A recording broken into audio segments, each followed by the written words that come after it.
આસિયાનમાં અને બીજી બધી મોટી ઇકોનોમીઝમાં ટેરિફ કઈ રીતે છે?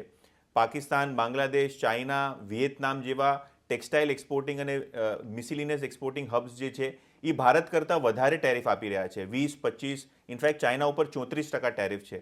એની સામે ભારત ઉપર 18% ટેરિફ છે, બાંગ્લાદેશ ઉપર મારા ખ્યાલથી 20%થી વધારેનો ટેરિફ છે. તો ક્યાંક ને ક્યાંક 18%નું જે ટેરિફ રેટ છે એ ઘણું મહત્વનું છે, કારણ કે 2થી 5%નો એડવાન્ટેજ તો ટેરિફ રેટ ઉપર છે, 10% એડવાન્ટેજ તમને ક્લિયરલી અત્યારે કરન્સી ઉપર છે. અને ત્રીજી મહત્વની વસ્તુ કે યુરોપિયન માર્કેટ્સ બી ભારતીય એક્સપોર્ટર્સ માટે ખુલી ગયા છે, એફટીએ રૂટ ત્યાં બી છે.